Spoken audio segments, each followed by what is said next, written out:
బండి ఇచ్చేయాలి సార్ అంటే నమ్మరా సార్ బండి బండి సార్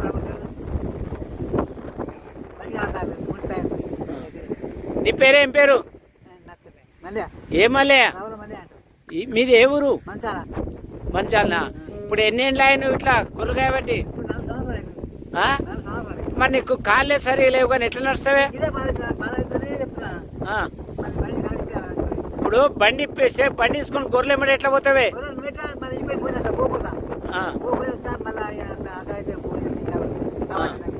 నీకు ఎంతమంది పిల్లలు? పెళ్లి కాలేనా? ఆ? పెళ్లి కాలే. ఏమైంది? పెళ్లి కాలే. పెళ్లి కాలే? ఎందుకు? ఇక అయిపోయింది ఇదే ఆ. మరి నేను ఎప్పుడే అంటే ఇక నీకు ఎవ్వరు లేరు, ఇక కాళ్ళు ఇట్లా ఉంగరం అయినందుకు నీకు పెళ్లి కాలే, నువ్వు పెళ్లి చేసుకోవాలి. ఇప్పుడు ఎన్ని ఏళ్ళు ఉంటావు నువ్వు? 50-60 ఉంటావా? మరి నీకు అన్నవారు వండి పెడతారు? మా కొడుకు పెట్టాడు. ఆహా, కొడుకు పెడతాడు. ఇక వండి పెడితే ఇద్దరు గొర్రెలు కాస్తారు. నట్టకు ఒకటే సార్ బండి కావాలి సార్. ఆ? బండి ఇప్పించేది ఆహా. ఇప్పుడు ఒకసారి గిట్ట నడు, గిట్ల పో. బండి ఇప్పిస్తే నాకు పేరు సార్ సార్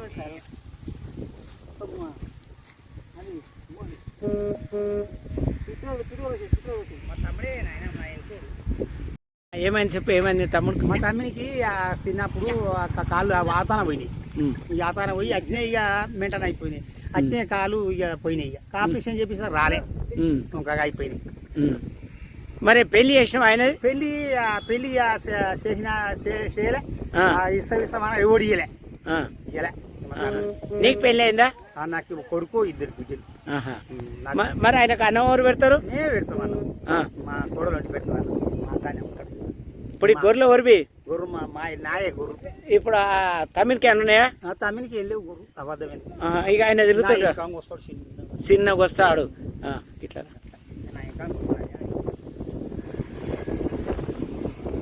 ఎవరు దిక్కులేరు నాయన,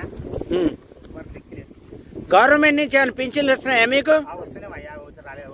వస్తున్నాయా? అంటే ఈ గవర్నమెంట్ చంకాంత కంటే ముందా? రాజశేఖర రెడ్డి వచ్చినప్పటి నుంచి అప్పటి నుంచి వస్తున్నాయా? అబద్ధమైంది.